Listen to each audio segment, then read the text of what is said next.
So, si David ay hari ng Israel.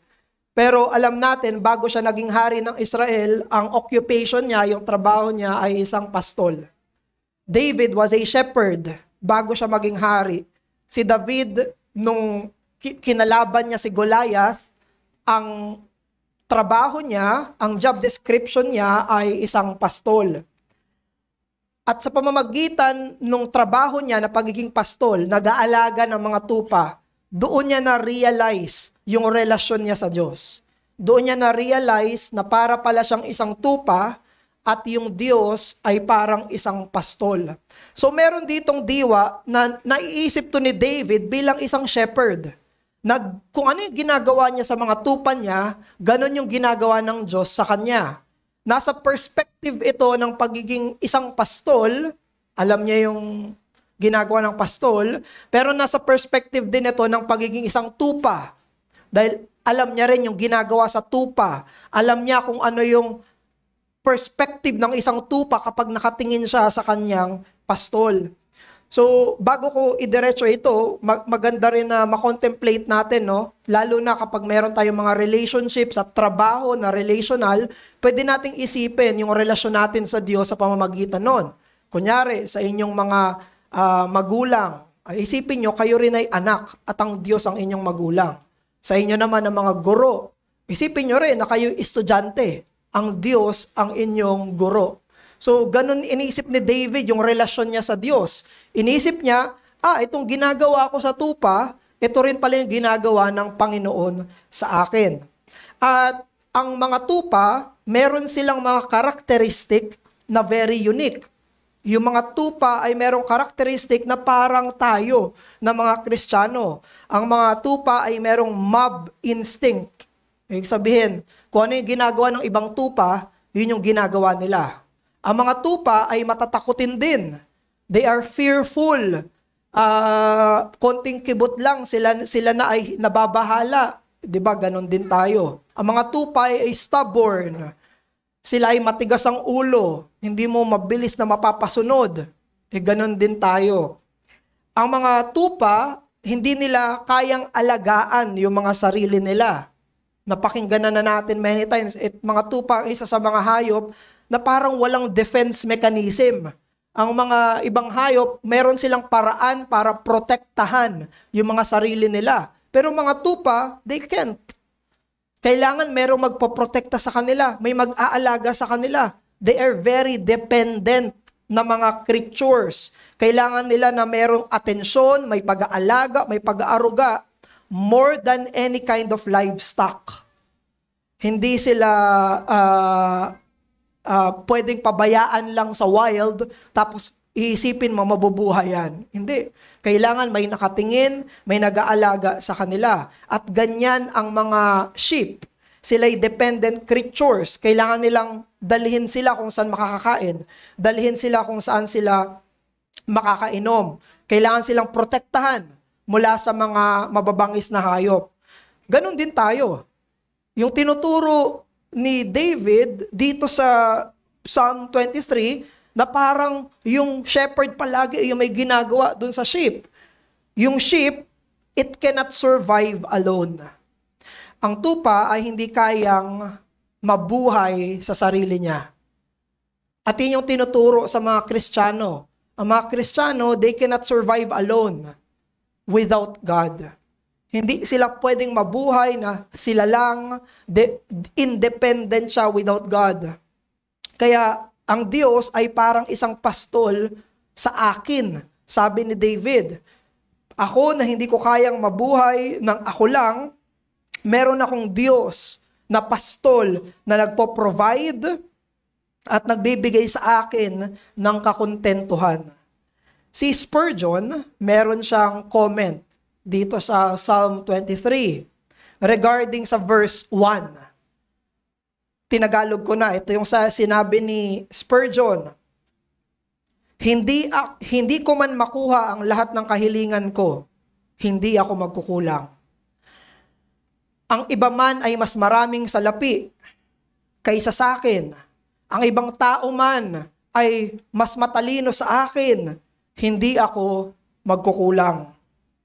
Dumating man ang lahat ng wawasak sa pagmamay-ari ko, dumating man ang lahat ng sisira sa tirahan ko, hindi ako magkukulang.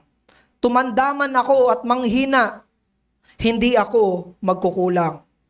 Makita ko man na paparating na yung kamatayan ko, hindi ako magkukulang. Sinasabi ni Spurgeon na yung sense ng verse 1 ay hindi dependent sa nangyayari. Hindi sinasabi na hindi ako nagkukulang kasi marami akong pera. Hindi sinasabi na hindi ako nagkukulang kasi malusog ako. Hindi sinasabi na hindi ako nagkukulang kasi stable yung trabaho ko. Hindi sinasabi na hindi ako nagkukulang kasi buo yung pamilya ko. Hindi sinasabi na hindi ako nagkukulang kasi nakamit ko yung pangarap ko. Hindi yan yung sinabi ng verse 1. Anong sinabi ng verse 1? Bakit hindi siya nagkukulang? Dahil ang Diyos ang pastol niya. The Lord is my shepherd, I shall not want. Hindi siya nagkukulang, hindi dahil sa meron siya o dahil sa wala siya. Hindi siya nagkukulang dahil nakatingin siya sa pastol niya. The Lord is his shepherd. Paano natin masasabi na hindi tayo nagkukulang? Dahil ang Diyos ang ating pastol. Ang mga masasama, ang mga hindi mananampalataya, ang mga wala kay Kristo, nasa kanila man ang lahat ng gusto nila. Nasa kanila man ang lahat ng hinahanap natin. They are very far from satisfaction. They are very far. Hindi nila pwedeng sabihin, hindi ako nagkukulang. Sa lahat ng meron sila, kulang pa rin. Pero ang isang Kristiyano, ang isang nananalig kay Kristo, ang isang mananampalataya na nakatingin kay Jesus, there is contentment because God provided kung ano man yung mga pangangailangan niya. Si David, na-experience niya lahat yan. Na-experience niya yung mabuti, na-experience niya yung masama, na-experience niya yung ups, na-experience niya yung downs, pero kaya niya pa rin sabihin, I shall not want. Pinrovide ng Diyos yung kanyang mga pangangailangan, yung kanyang dapat pagkakontentuhan. Dahil kanino? Dahil nakatingin siya sa Diyos. Yung Diyos ang dahilan kung bakit meron siyang kakontentuhan. Kaya ito yung mensahe natin ngayong umaga. Sa Psalm 23, 1-3, God is our shepherd. God as our shepherd is the solid assurance that all our needs are met. God as our shepherd is the solid assurance that all our needs are met. Ang Diyos bilang pastol, yun yung description sa Kanya, ang Diyos bilang pastol, ang matibay na kasiguraduhan na may probisyon para sa lahat nating mga pangangailangan. But we understand, kapag binasa natin yung buong Psalm, na yung I shall not want ay hindi temporary at physical lang. Kasi pag binasa natin yung verse 2 onwards, makikita na natin. Oops, ba't hindi siya nagkukulang? Anong sagot? Bakit hindi siya nagkukulang? Ang sagot ay yung verse 2 hanggang verse 6. Bakit hindi siya nagkukulang? Dahil sa verse 2 at verse 6. Ito yung katibayan. Kaya niyang sabihin yung verse 1. So, we will see here two reasons doon sa provision ng Diyos. Ano yung pinoprovide ng Diyos? Number 1, He provides refreshment for our soul. And number 2, He provides restoration for the lost. Una, sa verse 2, siya ay nagpo-provide ng kapahingahan sa kaluluwa. At pangalawa, sa verse 3, siya ay nagpo-provide ng pagpapanumbalik sa nawawala. So, kapahingahan ng kaluluwa at pagpapanumbalik ng nawawala. Pag sinabi ng verse 2, yung verse 2 very vivid, imagery talaga, di ba? He makes me lie down in green pastures, He leads me beside still waters. Pero ang ibig sabihin na yung tupa ay pinapaupo doon sa berdeng damo, sa napakasiksik na damuhan. Ang ibig sabihin nun na pinapaupo siya, pinapahiga siya, ay yung tupa ay merong safety. Napaka-safe niya. Kasi ang mga tupa, hindi siya uupo, hindi siya ihiga kung alam niyang merong peligro. Napaka-sensitive na mga tupa na konting kibot lang, masastartle na siya, tatayo na siya. Hindi mo pwedeng paupuin ang tupa hanggat alam niyang merong dahilan na pwede siyang katakutan. Merong pwedeng sumalakay sa kanya. Sabi nga ng mga commentator, kahit yung tawa lang ng isang bata, may startle na yung ship dyan. Hindi na siya mapapakali. Yung sobrang konting kibot lang ay hindi na siya mapanatag. At kapag ang isang tupa ay humiga, sigurado feeling niya safe siya. Kapag ang isang tupa ay humiga, sigurado na alam niya sa sarili niya na walang danger sa kapaligiran niya. At alam din natin na ito'y patungkol sa rest, yung He makes me lie down to green pastures, dahil hindi naman kumakain ang nakahiga yung tupa. So it's not about feeding, it's about safety, it's about rest. Kaya pag pinahiga doon sa damuhan, ibig sabihin pagpapahinga yon, hindi yun panahon ng pagkain. Siya ay humihiga dahil tapos na siya kumain. He is full, he can rest. Ganon din yung imagery ng dinadala siya sa tubigan. Dinadala yung tupa sa tubigan, hindi rin yan iinom basta-basta sa kahit anong tubigan. Ang tupa ay hindi umiinom sa rumaragas ang tubig. Hindi rin siya umiinom sa maputik na tubig. Kaya sinabi dito, He leads me beside still waters. Kaya ang tinuturo ng verse 2 sa atin ay merong sufficiency yung tupa dahil sa pastol niya. Yung pastol niya yung kumikilos, gumagawa para pahigain siya, ma-feel niya na safe siya, na walang danger, na merong provision sa kanya. There is sufficiency. At I want to echo yung sinabi ni St. Augustine sa kanyang writings. Tinuturo sa atin dito na our souls are restless until they find their rest in God. Yun yung sinasabi ng verse 2. Ang mga kaluluwa natin ay mananatiling balisa hanggang matagpuan nila ang kapahingahan sa Diyos. Ang mga kaluluwa natin ay mananatiling balisa hanggang matagpuan nila ang kapahingahan nila sa Diyos. Sabi ni Matthew Henry na ang mga masasama daw, yung mga hindi nananalig kay Kristo, they have no rest. Wala silang kapahingahan. Gustong-gusto nila ng kapahingahan, wala silang kapahingahan. Pero mga Kristiyano, natikman na nila yung biyaya ng Diyos, natikman na nila yung kabutihan ng Diyos, natikman na nila kung gaano nagpo-provide yung Diyos para sa kanilang kaluluwa, mayroong satisfaction at mayroong kapahingahan. Sabi ni Matthew Henry, the Lord gives quiet and contentment in the mind, whatever the lot is. Sabi niya, ang Panginoon doon nagbibigay ng katahimikan at satisfaction sa isipan, ano man yung nangyayari sa kapaligiran. Kaya't kung hindi ang pastol, hindi ang Diyos ang pastol natin, maraming bagay sa buhay ang ikakatakot natin.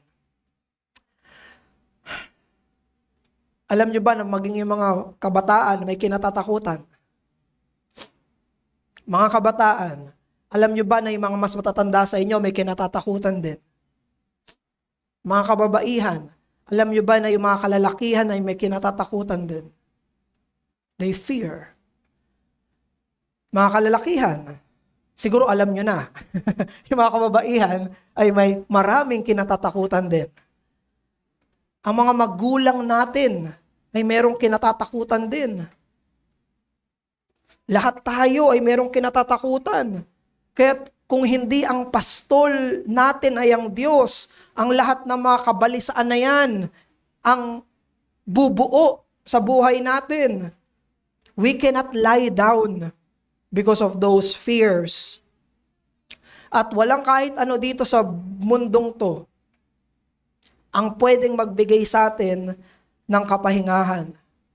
Walang kahit ano ang makabibigay sa atin ng kapahingahan. Kaya't hanapin natin yung kapahingahan na yon sa Diyos at sa Kanyang Ebanghelyo. Siguro meron pa rin sa inyong nag-iisip, siguro magkakaroon ako ng kapahingahan kapag marami akong kaibigan. If there are many people affirming me, yun ang hinahanap mo. Iniisip mo, pag mas marami nag-a-affirm sa akin, kesa sa nagkikriticize sa akin, there I can find rest. O kaya naman, pwede mong isipin na kapag mas marami ang malapit na relasyon sa akin, there I can find rest. So iba naman sa atin, pwede mag-isip kapag na-hit ko na yung ganitong salary, I can have rest. Kapag may ganito na ako na pera, I can have rest. Iba sa atin ay naghahanap ng literal na pahinga. Magkaroon lang ako ng day off, na ganitong numbers of day off. Surely, magkakaroon ako ng kapahingahan. Surely, magkakaroon ng kapahingahan yung kaluluwa ko. Yung iba naman, naghahanap ng malusog na katawan. Surely, kapag naalis na tong sakit na to, surely, kapag hindi ako nagkasakit, magkakaroon ako ng kapahingahan. You see, all of those cannot give you rest. They are not your shepherd. Hindi ka nila madadala sa kapahingahan. Kahit gaano karami ang kaibigan mo, wala ka pa rin kapahingahan. Kahit gaano karami ang pera mo, hindi ka pa rin magkakaroon ng kapahingahan. Kahit gaano karaming tulog ang meron ka, sigurado ka ba na magkakaroon ka ng kapahingahan? Kahit gaano kalusog yung katawan mo, na wala ka talagang major sickness, sigurado ka ba na magkakaroon ka ng kapahingahan? Sabi ni Jesus sa Matthew 11:28-30, "Come to me, all you who labor and are heavy laden, and I will give you rest." Sabi ni Jesus, "Take my yoke upon you and learn from me, for I am gentle and lowly in heart, and you will find rest for your souls." Ang tinuturo ni Jesus na kapahingahan ay siya. Ang tinuturo ni Jesus na pastol ay walang iba kung hindi siya. Si Jesus lang ang makakapagbigay ng tunay na pahinga, espiritual na pahinga, ebanghelyong pahinga para sa mga kaluluwa na nababalisa dahil sa kanilang mga kasalanan. Yan ang dahilan kung ba't namatay si Jesus sa krus. Alam mo ba't namatay si Jesus sa krus? Para bigyan tayo ng tunay na pahinga. Para sumandal tayo sa pinakakabalisaan at nagbibigay ng kabalisaan sa atin, yung ating kasalanan. Para sa mga tupa, si Jesus ay hindi pabigat. Para sa mga tupa, si Jesus ay hindi pabigat. Si Jesus ang pahinga nila. Si Jesus ang nagpapagaan. Si Jesus ang nagdadala sa kanila para magkaroon sila ng kapahingahan. And it's the other way around para sa mga laban sa Diyos. Alam nyo, para sa mga laban sa Diyos, sa kanila na wala kay Jesus, si Jesus ay pabigat sa buhay nila.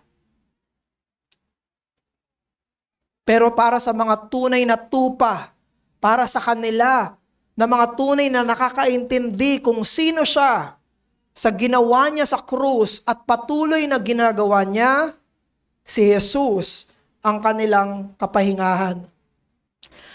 Katatapos lang nung undas nitong this week, at marami sa atin ang dumalaw sa mga yumaong mahal natin sa buhay at bumisita bilang pag-alala sa buhay nila na binigay mismo ng Diyos.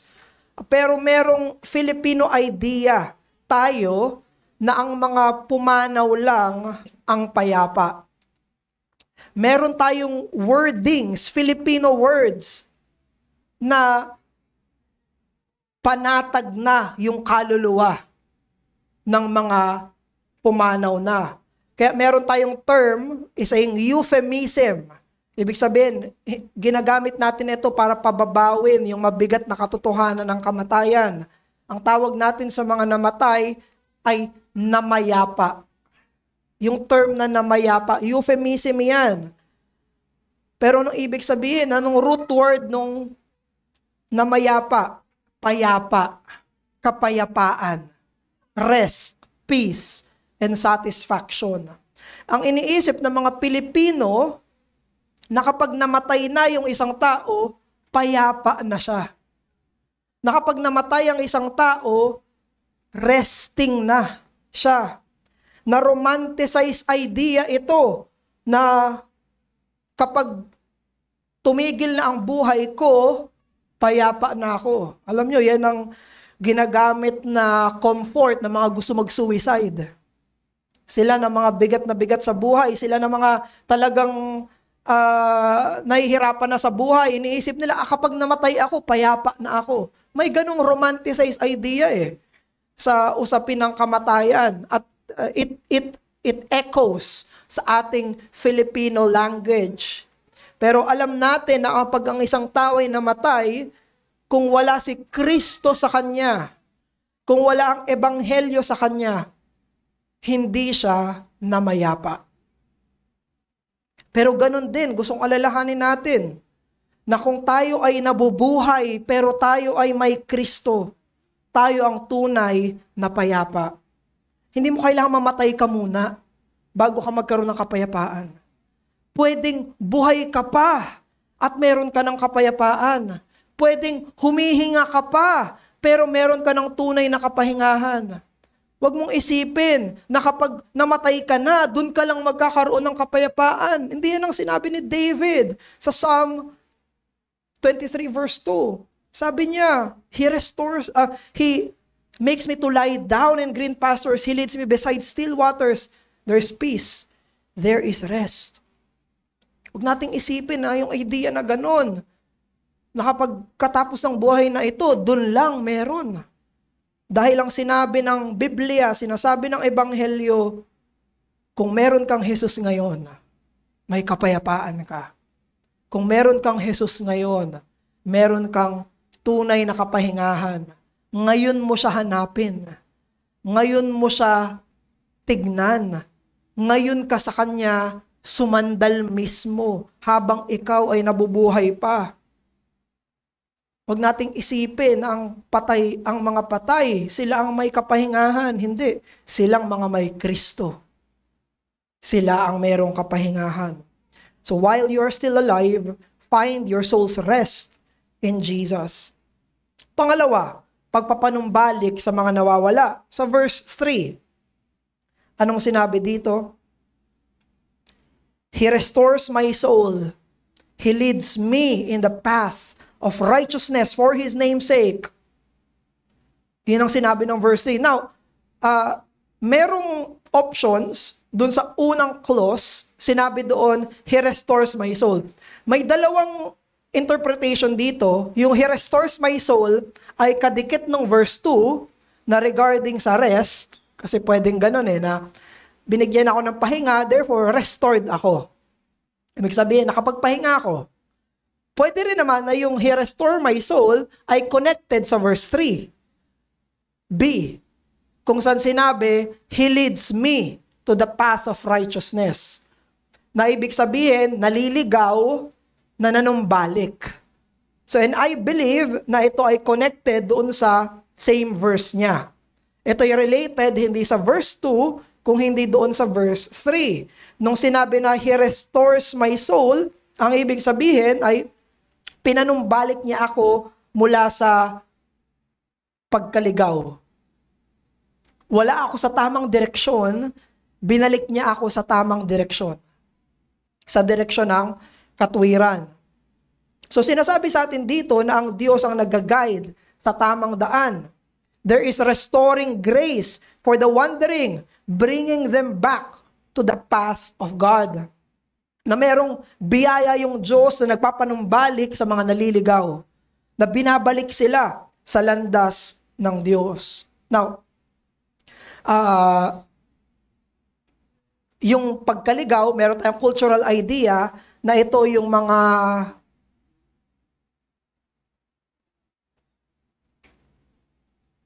naging immoral. Matuwid sila, okay naman sila, tapos nagbisyo, tapos nabarkada. Ganun yung sense na nakikita natin sa culture natin regarding this. But, ang sinasabi dito na pagkaligaw ay spiritual na pagkaligaw. Sinasabi dito na pagkaligaw ay yung hindi paghanap sa Diyos. Pagkawala sa daan ng ebanghelyo. Pagkawala sa paghahanap mismo sa Panginoon. At alam na alam to ni David. Si David ay isang shepherd.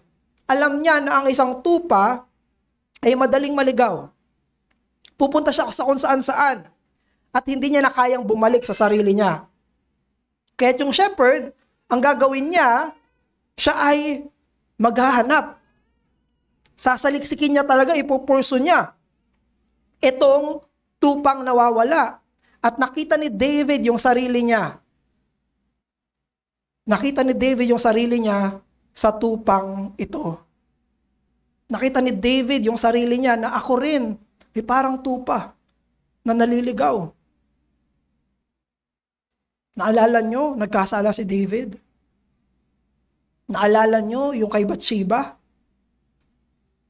Naalala nyo na nasa tamang daan si David pero siya ay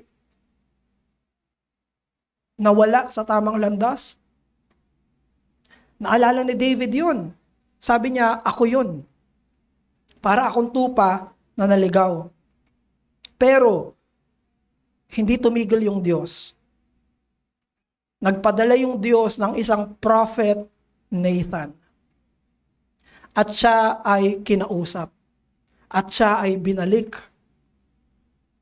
At sinabi sa kanya, you are the man. Ikaw yung naliligaw. David, ikaw yung naliligaw. At nakita niya yung sarili niya na siya ay hinahanap ng Diyos. Na siya yung sinisik ng Diyos. Kaya, sa iyong pagkaligaw, hanapin mo ang restorasyon at tamang direksyon sa Diyos mismo. Naliligaw ka ba? Are you wandering from the faith? Hindi mo ba alam yung daan pabalik? Naiisip mo ba sa sarili mo na paano ako babalik sa Diyos?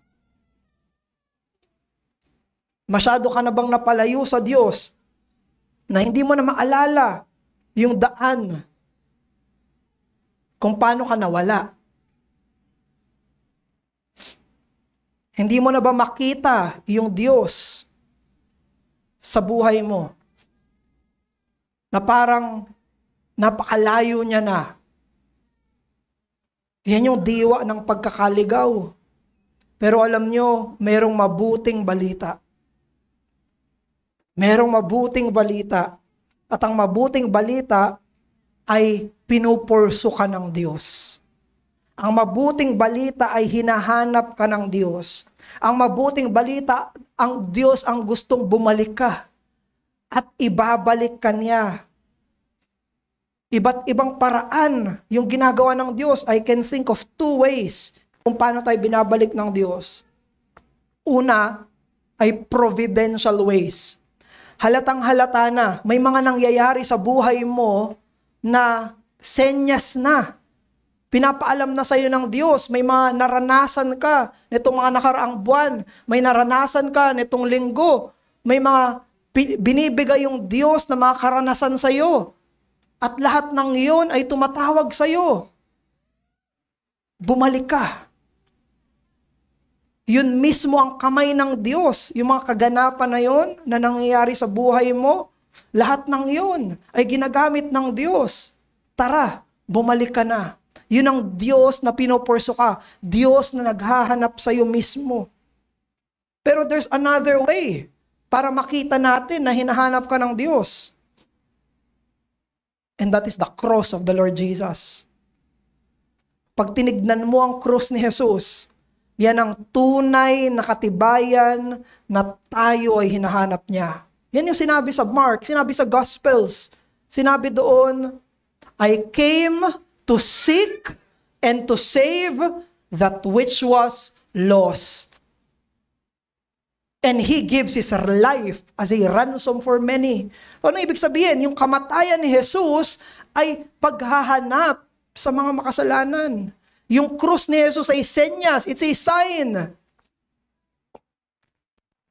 Hinahanap niya tayo. Pag tinignan mo ang krus, sino ang makikita mo? Ang pastol mo. You will see your shepherd on that cross. And that is the very objective, biblical fact and truth na ang Diyos ang naghahanap mismo sa atin. Kaya sa iyong pagkaligaw, alalahanin mo na ang Diyos lang ang makakapagbalik sa tamang daan. Ang Diyos lang ang mismo naghahanap sa iyo. Remember.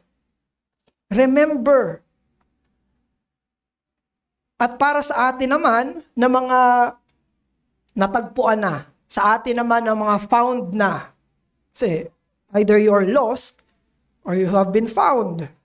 At para sa atin na mga natagpuan na, you need to praise God. Kailan purihin mo yung Diyos dahil binalik ka sa tunay na landas ng Ebanghelyo. May awit, di ba, na Amazing Grace. At yung first line sa awit ni John Newton, I once was lost, but now I'm found. Was blind, but now I see. You see, this is the testimony of all Christians. Ang lahat ng Kristiyano ay mga nawawala na natagpuan. Walang Kristiyano ang hindi naligaw. Walang Kristiyano ang pwede magsabi, ay hindi ako naligaw. Ever since, nandito na talaga ako sa path of righteousness. Dati pa, pagkamulat nung kamuhan ko, path of righteousness na eh. Hindi applicable sa akin ng verse 3, Pastor. Kasi ako nasa path of righteousness. No, it's not true. Tayo ay wala sa path of righteousness. At si Jesus yung daan, siya yung dahilan na binalik tayo dito sa daan ng katuwiran, sa daan ng Ebanghelyo. At ang nagbalik sa atin doon ay walang iba kung hindi si Jesus.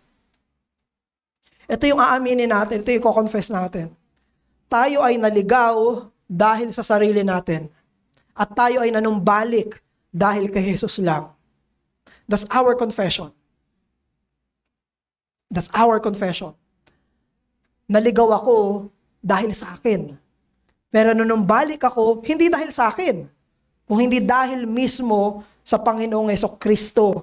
Ang Diyos ang tumagpo sa iyo, ang Diyos ang nakakita sa iyo, ang Diyos ang nagdala sa iyo pabalik sa kanyang tupahan at nagdala sa iyo sa katwiran at sa daan ng Ebanghelyo. At ang pinaka-purpose ng iyong restoration, ang pinaka-purpose ng iyong pagpapanumbalik, ang pinaka-purpose kung bakit kanya hinanap at dinala sa sarili niya for His name's sake.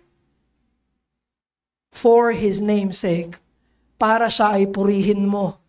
Para siya ay maluwalhati. The purpose of restoration is worship. Ang purpose ng papapanumbalik ay masamba ang Panginoon. Kaya dito, sa chapel natin, dalawa lang. Nandito ka ngayon dahil pinupurso ka ng Diyos. Either nandito ka ngayon dahil ang Diyos ang nagdala sa iyo dito dahil pinupurso ka niya sa iyong pagkaligaw. Or, ikaw ay natagpuan na, kaya ngayon pinupuri mo ang Diyos. Sinasamba mo ang Diyos dahil binalik ka niya sa daan ng katwiran. There are only two people in every worship service. Those who are lost, and God is seeking them, pursuing them, or those who are found, and they're praising God dahil binalik sila ng Diyos. Bilang pagtatapos, ang Diyos ay Diyos ng probisyon. At ang probisyon niya ay pahinga at restorasyon. Kung si Jesus ang iyong pastol, siya ang magbibigay ng kapahingahan at magbibigay ng panunumbalik. At kung totoo na si Jesus yung nagpo-provide ng mga yon, pwede nating sabihin, hindi ako magkukulang. Manalangin tayo. Ama namin, maraming salamat po sa inyong walang sawa, walang patid, na paghahanap sa tulad naming nawawala. Salamat sa probisyon. Salamat sa pahinga. Salamat sa restorasyon. Salamat dahil lahat ito ay biyaya mo. Pinupuri ka namin, O Diyos, sa pangalan ni Jesus. Amen.